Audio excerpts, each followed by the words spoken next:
새벽의 여신 에오스는 사랑스러운 미소로 남자 신들의 마음을 흔들어 놓는 아름다운 여신이었습니다. 그런 그녀에게는 남자 신들의 구애가 끊이지 않았죠. 전쟁의 신 아레스 또한 사랑스러운 그녀를 사랑하지 않을 수 없었고 그 둘은 새벽녘에 만나 미래를 즐기는데요. 그 사실을 아레스의 연인이었던 아프로디테가 알게 되었습니다. 그녀에게 화가 난 아프로디테는 에오스에게 저주를 내리게 되는데요. 에오스, 넌 끊임없이 젊은 남자를 탐하게 될 것이며 그 결말은 불행할 것이다.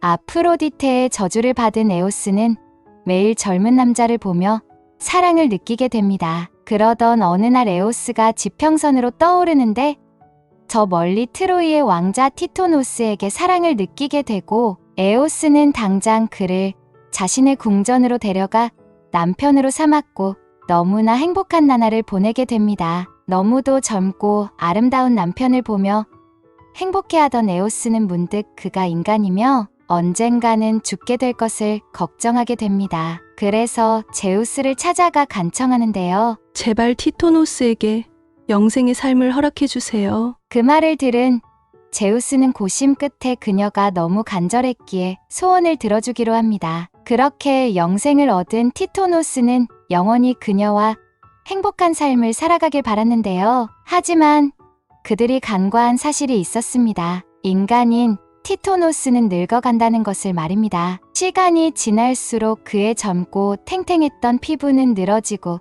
탄력을 잃어갔으며 풍성했던 머릿결은 점점 사라지기 시작했습니다. 변해가는 티토노스의 모습을 보며 에오스는 점점 사랑이 식어버렸죠. 자신에 대한 사랑이 식어버린 에오스를 바라보는 티토노스는 가슴이 찢어질 듯 아팠습니다. 그러나 늙어버린 자기 모습에 자존감은 이미 바닥이었고 그렇다고 죽을 수도 없었던 저주 같은 삶을 이어갔는데요. 계속 늙어가기만 하는 티토노스를 바라보던 에오스는 그를 보는 것이 끔찍했습니다. 그 늙은 얼굴 끔찍하니까 내 눈에서 사라져.